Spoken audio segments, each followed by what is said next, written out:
ऐसा तो होता है। राजा ने कहा ठीक है। राजा अपनी सभा में गए और सभा में जाकर के राजा बैठे और वही ब्राह्मण आ गए जो स्वप्न में आए थे और राजा से बोले, राजन मेरा दान। राजा बोले, ब्रह्मदेव स्वप्न का साक्षी परमात्मा है और कोई साक्षी नहीं है, लेकिन शंकर मेरे इष्ट हैं, शिव मेरे परमात्मा हैं और शिव सत्य है, इसलिए झूठ नहीं कहूंगा। ब्रह्मदेव, जो आप दान मांगने आए हो वो दान तो मैंने आपको स्वप्न में ही कर दिया। आप वही ब्रह्मदेव हो जो रात में मेरे सपने में आए थे। हाँ, मेरा दान, आपका दान स्वीकार करें, लेकिन हम सूर्यवंशी हैं, चंद्रवंशी हैं। हमारा नियम है कि जब हम दान करते हैं तो पहले हम ब्राह्मण भोजन कराते हैं। आप हमारे घर का भोजन करें। रानी तारावती ने भोजन बनाया, राजा ने भोजन कराया और भोजन कराने के बाद में नियम है कि ब्राह्मण लोग जहां भोजन करते हैं तो दक्षिणा देनी पड़ती है, दान करना पड़ता है। मुनि वेशधारी ने कहा, राजन अब बताओ, आपने हमें भोजन कराया है, भोजन में हमें दक्षिणा क्या दोगे? और दक्षिणा का ये नियम है,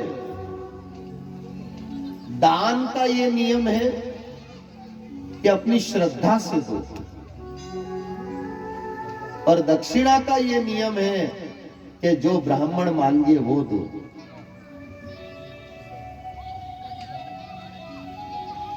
राजा ने कहा, आपको दक्षिणा में क्या चाहिए? क्या आप परिवार में कितने जने हो? कि मैं हूं, मेरा बेटा है रोहित, मेरी पत्नी है ये तारा। तो एक काम करो राजा, 60 भार सोना चाहिए मुझे, 20-20 भार तुम तीनों का। 60 भार सोना मुझे दान चाहिए। राजा ने कहा कि अभी मंगा देता हूं। मुनि ने कहा कि अभी कहां से मंगवा दोगे? क्योंकि राजन, आपने कहा कि मैंने दान, आपने मुझे स्वप्न में कर दिया था रात में। जब रात्रि में आपका दान हो गया तो अब आपके पास धन का रहा। आपने जो वस्त्र पहन रखे हैं राजन, ये भी मेरे हैं। आपने अपनी अवध का, अपने सर्वस्व का मुझे दान किया है। आपने भोजन भी जो मुझे कराया वो भी मेरा है, लेकिन आपका नियम था इसलिए मैंने भोजन कर लिया, अब मुझे दान चाहिए। राजा बोले, इसके अलावा तो मेरे पास कुछ नहीं है। तो बोली, आप 60 भार सोना मुझे कब दोगे? राजा ने कहा, विप्रदेव उधार रहा, 1 महीने में दूंगा। कितना समय मांगा? 1 महीने का। अब यहां लोग देख लो, मुंह से बोल करके बदल जाते हैं लोग। मुंह से बोल देते हैं कितना दान करूंगा और बदल जाते हैं। और राजा ने स्वप्न में दान किया था, वो नहीं बदले।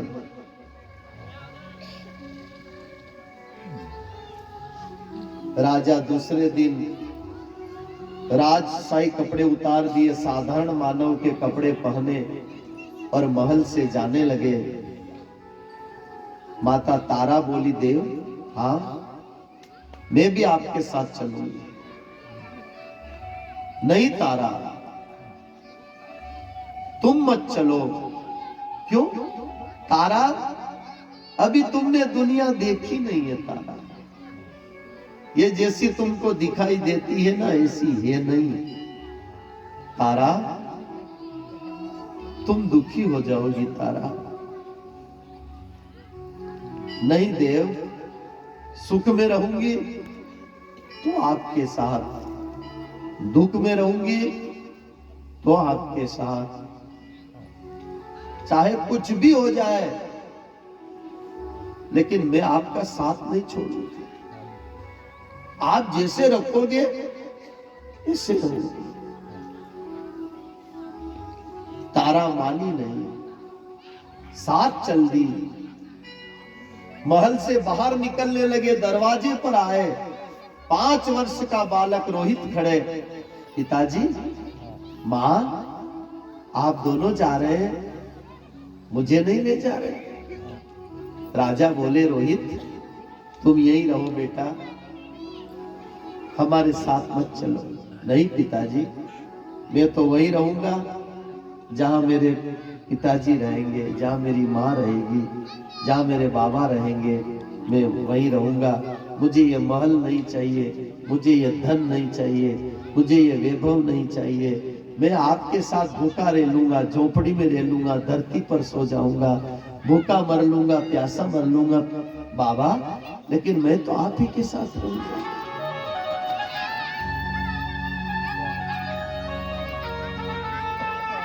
अपने बेटे को छाती से लगाया। तीनों मां, बेटे, पिताजी चल पड़े। चलते चलते राजा का शासन बहुत लंबा था। 10 दिन हो गए भूखे, एक रोटी का नवाला नहीं मुख में गया, भूख से तड़प रहे। नदी आ गई। राजा बोले, बेटा मैं तीर करके जाता हूं, तेरी माता को उस किनारे छोड़ के आता हूं, फिर तुझे लेने आऊंगा, तू मेरा इंतजार करना। राजा तैर करके माता तारावती को उस किनारे छोड़ने गए। रोहित अकेला पीपल के नीचे बैठा है। नारद मुनि भोजन की थाली सजाकर लाए। रोहित बेटा, रोहित कुंवर, हाँ गुरुदेव, आप तो हमारे पिता के समय अयोध्या में पधारा करते थे। हाँ, ले आपके लिए भोजन लाया हूं, भोजन कर लो। बाबा, हाँ, मैं भोजन नहीं करूंगा। क्यों? क्योंकि बाबा, गुरुदेव, मेरे बाबा भूखे हैं, मेरी मां भूखी है, मुझे गोद में उठा के चलते हैं।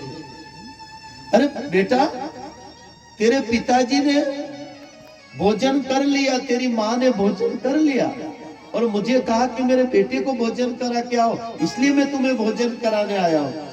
नहीं बाबा, आप झूठ बोल रहे हैं गुरुदेव, मेरे पिता ऐसे नहीं है, मेरी माँ ऐसी नहीं है कि मुझे खिलाए बिना खुद खा ले। और मैं जब तक अपने माता पिता को भोजन करते हुए नहीं देखूंगा, वहां तक भोजन नहीं करूंगा।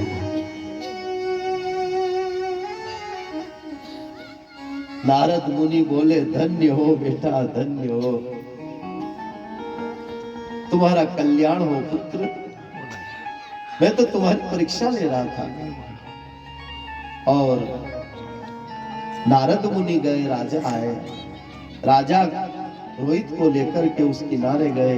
चलते चलते तीनों माँ बेटे पिताजी काशी नगरी में पहुंच गए, क्योंकि काशी के राजा केवल विश्वनाथ हैं, उज्जैन के राजा केवल महाकाल हैं। काशी में जाकर के राजा का राज्य नहीं था हरिश्चंद्र का, वहां जाकर के रात दिन दानकी करने लगे, मजदूरी करने लगे। ये दानकी शब्द वहीं से चला है कि राजा को दान करना है, इसलिए मेहनत मजदूरी कर रहे हैं। दान करने के लिए अगर दानकी करना पड़े, मजदूरी करना पड़े तो करो, मजदूरी करके भी दान करो, उसको दानकी कहते हैं। क्या कहते हैं? आप ही को नहीं कही करो कि मैं तो दानकी करा, दान करने के लिए कर रहे। इसलिए इसका नाम दानकी पड़ गया कि दान करने के लिए राजा रात दिन मेहनत कर रहे हैं। और राजा ने 15 दिन में इतनी मेहनत करी राजा ने, रानी ने, छोटे बच्चे ने, रात दिन रानी भी काम करे। कभी महल की रानी घर से बाहर नहीं निकली, कभी बर्तन नहीं मांजे, लेकिन कंकड़ पत्थरों में रानी काम कर रही है दान करने के लिए, अपने पति का मान रखने के लिए। छोटा सा बच्चा काम कर रहा है और 15 दिन में 60 भार सोना इतनी मेहनत कर करके कमा लिया। और कहा तारा बस कल 30वां दिन है, कल महीना पूरा हो जाएगा और मुनि पधारेंगे, 60 भार सोना उनको दान करके आपन ऋण मुक्त हो जाएंगे। और राजा को नींद आ गई, थके हुए थे, रात का समय था, रानी को नींद आ गई, रोहित को नींद आ गई और भगवान ने परीक्षा ले ली। चोर आ गए हैं, 8 भार सोना चुरा के ले गए साथ। राजा जल्दी ब्रह्म मुहूर्त में उठे, देखा तो सोना नहीं। राजा बोले तारा, तारा दौड़ करके आई, क्या हुआ देव? तारा गजब हो गया, क्या हुआ देव? तारा ऐसा लगता है कि सोना कोई चुरा के ले गया है। ये क्या कह रहे देव? हाँ, राजा भगवान से बोले, हे मेरे इष्ट देव, हे मेरे वंशज, हे मेरे पितृ, हे मेरे पूर्वज, हे भगवान आदित्य, आप उदय मत होना, क्योंकि आप अगर उदय हो गए तो मैं मुनि को क्या जवाब दूंगा? मैंने मुनि से कहा था 1 महीने में आपको 60 बार सोना दान करूंगा।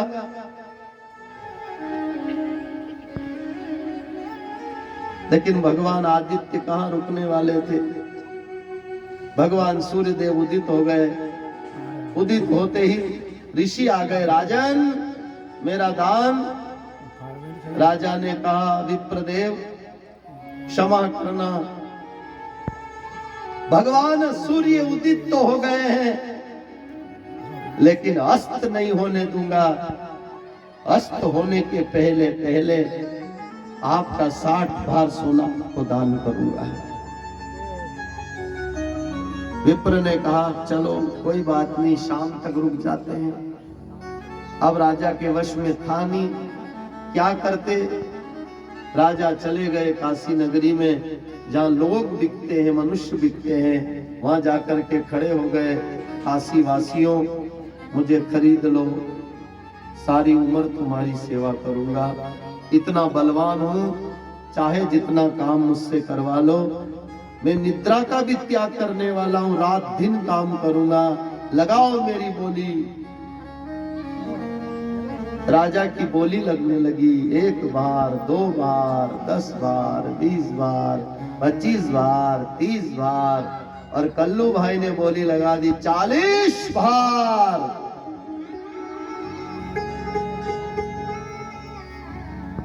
और उसके आगे फिर कोई नहीं बोला। कल्लू दादा ने मुर्दा जलाने के लिए राजा को खरीद लिया 40 भार में, और राजा को देना है 60 भार। राजा बोले कि खुद बिक गया, लेकिन फिर भी अपना वचन पूरा नहीं कर सका। क्षमा करना भगवान, अब मेरे हाथ में कुछ नहीं है। अपने पति को इस तरह लज्जित देखा, अपने पति को इस तरह दुखी देखा। माता तारा अपने बच्चे को लेकर के आ गई और खड़ी हो गई और कहने लगी, काशी वासियों, इस तारा को और इसके बेटे को खरीद लो, सारी उम्र तुम्हारी सेवा करूंगी, चाहे जो काम मुझसे करवा लेना, मेरी बोली लगाओ। राजा बोले, तारा ये क्या कर रही हो? तारा, जब हमने तुम्हारे साथ विवाह किया था तब हमने ये वचन दिया था कि हम तुम्हारी रक्षा करेंगे,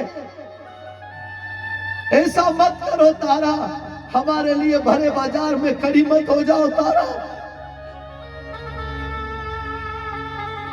माता तारा बोली, देव आज यही इच्छा है विधाता की, आज परीक्षा है देव। धीरज धर्म मित्र यरु नारी, आफत काल परे कहूं चारी। आज आप संकट में हैं, आज आप दुख में हैं, आज आप तकलीफ में हैं, और नारी का धर्म है कि अपने पति की रक्षा करने के लिए अगर उसको खुद मिटना पड़े तो मिट जाए। तारा और बोली लगने लगी माता तारा की, एक ब्राह्मण देवता ने 20 बार सोने में तारा को और रोहित को खरीद लिया। तारा ने 20 बार सोना ले जाके राजा को दिया। राजा ने विप्र देवता को 60 बार सोना देकर के मुक्त हो गए।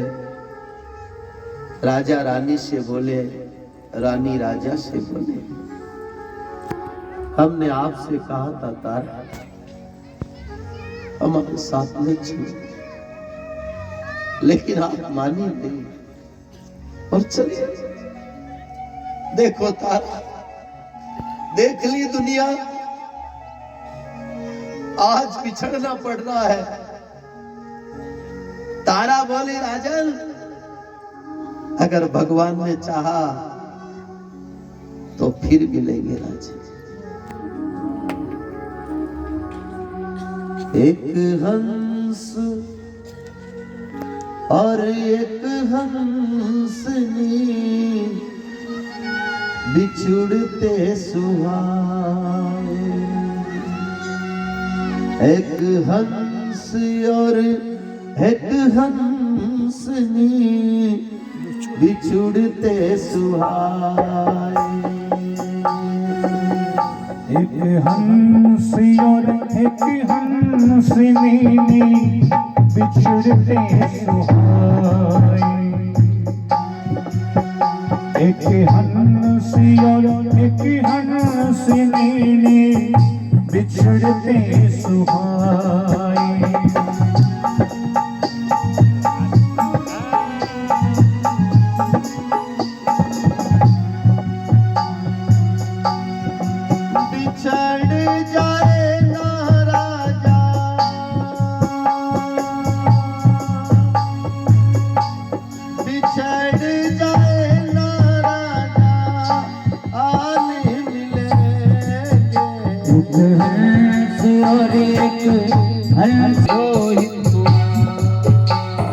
राजा बिक गए, रानी बिक गई, बिक गए रोहित कुमार। राजा बिक गए, रानी बिक गई, बिक गए रोहित कुमार। राजा बिक गए, रानी बिक गई, बिक गए रोहित कुमार। ऐसे बिके राजा,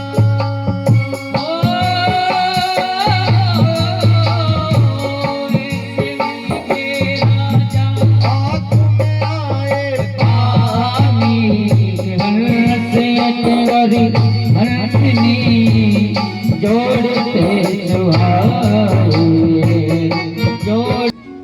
एक मुर्दा जलाए।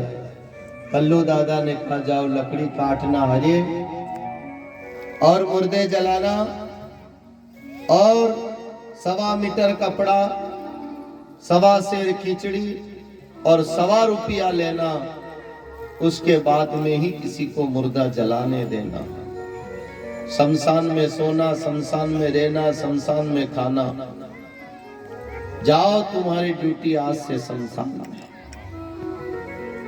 राजा बोले, वाह प्रभु, बड़ी कृपा है तुम्हारी मेरे नाथ कि आज सेवा करने के लिए अपने पास ही बुला लिए। राजा शमशान में सेवा कर रहे हैं, बड़ी लंबी कथा है। इधर एक दिन रोहित कुंवर ब्राह्मण ने कहा जाओ मुझे पूजा करना है, पुष्प लेकर के आओ। बगीचे में रोहित गए, पुष्प चुन रहे थे, वहां काला सांप बैठा हुआ था। उसने पैर पर दंश कर लिया, काट लिया। काटते ही रोहित नीचे गिर पड़ा, मर गया। किसी ने कहा तुम्हारे यहाँ वो दासी काम करती न देवता, उसका बेटा वहां बगीचे में मरा हुआ पड़ा है। माता तारा ने कहा क्या कह रहे हो? दौड़ती हुई माता तारा गई, रोहित मरा हुआ पड़ा है, बच्चे को हृदय से लगा लिया। कहने लगी रोहित तेरे पिताजी ने तो पहले ही साथ छोड़ दिया, अब तू था, तेरी माँ का सहारा, तू भी छोड़ के चला गया अपनी माँ को। तेरे बिना कैसे जिएगी अकेली? थोड़ा मेरा तो सोचता, मेरी मैया का क्या होगा, मेरी माँ कैसे रहेगी? मेरे लाल तू ही तो मेरा सहारा था। तेरे बाबा न जाने कहाँ होंगे, कहाँ तेरे बाबा को ढूंढूं, किससे कहूं, किसको सुनाऊं? मेरा बेटा चला गया है, इसके आगे रो, कौन है मेरा? अपने बच्चे को उठाया, घर गई, देवता एक कपड़ा दे दो, मेरे बच्चे को जलाना है। एक कोपिन दे दो बच्चे को उड़ाने के लिए। उन्होंने कहा देख देवी, जब हमने तुझे खरीदा था तेरी कीमत पूरी दे दी थी, अब हमारे पास कपड़ा नहीं है। बच्चे को उठाया, नगर में घूम रही है, मेरा बेटा जलाना है, कोई कपड़ा दे दो। जिसका बाप कभी किसी को खाली नहीं जाने देता था, जो आता था उसको झोली भर भर के देता था। लेकिन वारे दुनिया माँ, जब उस राजा का बेटा मर गया तो किसी ने ओढ़ाने के लिए कपड़ा तक नहीं दिया। माता तारा विलाप करने लगी, हे बेटा क्या करूं?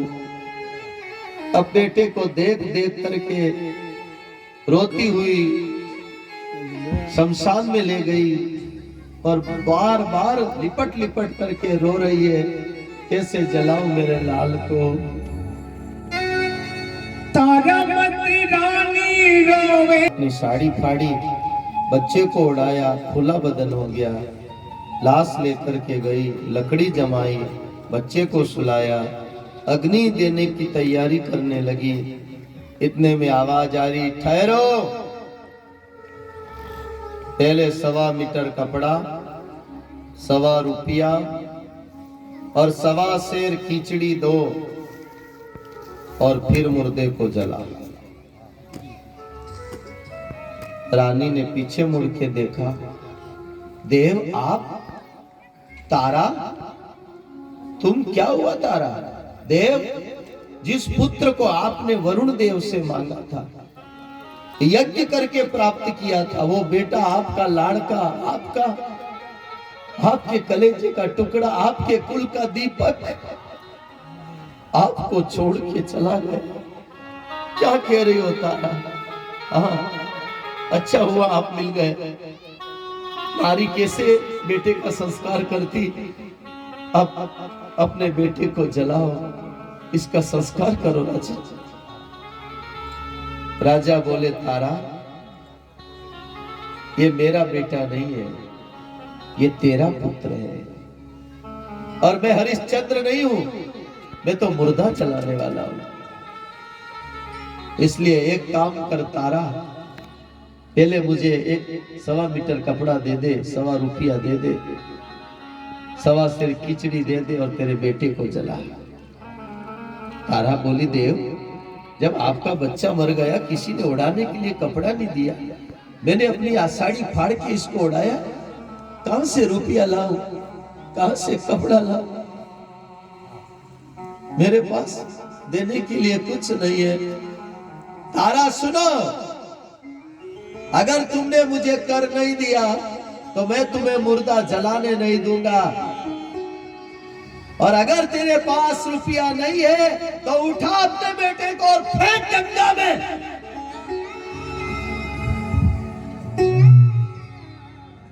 माता तारा बोली, रोहित कैसा भाग्य लेके आया है बेटा, तेरे पिता ही कहते हैं तू उनका पुत्र नहीं है, उठा के फेंक दे इसको गंगा में। माता तारा रोने लगी। इतने में राजा के सिपाही आ गए। कौन डायन आ गई शमशान में बच्चों को खा रही है। तारा को पकड़ करके ले गए राजा के सामने। राजा ने आदेश दिया, ये शमशान में चली गई है डायन, इसका सिर कटवा दो। आदेश गया कल्लू भाई के पास। कल्लू ने हरिये से कहा, जा हरिये, कौन डायन है बच्चों को खाती है, सिर काट दे उसका। राजा तलवार लेकर के गए। माता तारा बंधी हुई है। राजा बोले, ए डायन, शमशान में जाकर बच्चों को खाती है, खून पीती है, न जितने कितनी आंखें खा गई, कितने कान खा गई, कितना खून पी गई है डायन राक्षसनी। मैं आज तेरा सिर अलग कर दूंगा, मैं तुझे वो दंड दूंगा, सिर ऊंचा कर पापड़। और जैसे ही माता तारा ने सिर ऊंचा किया, तारा को देखते ही राजा के हाथ से तलवार छूट गई। नहीं नहीं, ये मैंने क्या कर दिया, मेरे लिए भरे बाजार में गई मेरी तारा, अपने बच्चे को जलाने आई, मैंने अपनी तारा को पापड़ के दिया, मैंने अपनी तारा को डायन कर दिया। अरे ये तो महान पतिव्रता नारी है, ये तो लक्ष्मी है, ये ब्रह्माणी है, ये सती है, ये क्या पाप हो गया, ये मुझसे नहीं होगा भगवान, ये पाप मुझसे नहीं होगा। मैं इतना बड़ा पाप नहीं कर सकता कि अपनी पत्नी का सिर काट दूं, तो एक महान पतिव्रता है, ये पाप मुझसे नहीं होगा भगवान। माता तारा ने कहा, देव, जब सारा सर्वस्व दान कर दिया तो धर्म से नहीं डिगे, जब भरे बाजार खुद बिक गए तो धर्म का पालन करते रहे, पत्नी बिक गई तो धर्म का पालन करते रहे, बेटा बिक गया तो धर्म का पालन करते रहे, यहाँ तक कि बेटा मर गया तो उसको छुआ तक नहीं, और कहा कि मुझे धन दे नहीं तो फेंक गंगा में। वहां तक धर्म का पालन करते रहे राजा। और आज परीक्षा अंतिम है, इसलिए राजा हटिए बात, उठाइए तलवार और आज ये अंतिम परीक्षा भी दे दीजिए, तारा का सिर काट के अलग कर दीजिए। चंद्र टरे सूरज टरे, टरे जगत व्यवहार, चंद्र टरे सूरज टरे, टरे जगत व्यवहार, हरिश्चंद्र का प्रण न टरे, तारा कहे प्रमाण। राजा ने कहा, ठीक है तारा, अगर आज तुम ही कहती हो तो आज तुम्हारे सिर के साथ मेरा भी सिर काट करके महादेव के चरणों में चढ़ा करके ये अंतिम परीक्षा भी दूंगा। और राजा ने तलवार उठाई, भगवान इसको भी स्वीकार करो, आज इसका भी सिर धड़ से अलग कर दूंगा। और तिलक तलवार उठा के काटने लगे और भगवान प्रकट हो गए, देवता प्रकट हो गए, पुष्प वृष्टियां होने लगी। बस राजन बस, क्या कर रहे हो राजन, ये क्या कर रहे हो भगवान, आप मेरे नाथ आप, हाँ ये तो तुम्हारी परीक्षा थी राजा। हे मेरे भोलेनाथ, हे मेरे इष्ट, परीक्षा भी लो तो इतनी लो, अरे इतनी लो। घर बिक गया, राज्य बिक गया, सब कुछ चला गया, वहां तक तो ठीक था मेरे नाथ, लेकिन मेरी पत्नी बिक गई भरे बाजार, मेरा बच्चा बिक गया, मेरा बेटा मर गया, मैं उसको छू नहीं पाया। पत्नी से कह रहा हूं गंगा में फेंक दे, यहाँ तक मौका ले आए कि पति से पत्नी को ही मरवा रहे हो भगवान। परीक्षा भी लो तो इतनी लो, अगर कुछ देना ही चाहते हो तो इतना दो भगवान कि आज के बाद में कोई कितना झूठ बोले, कोई कितना अधर्म पर चले, लेकिन आप किसी की परीक्षा नहीं करोगे। जैसी हरिश्चंद्र की अंतिम परीक्षा है, इसके बाद आप सब पर कृपा करोगे।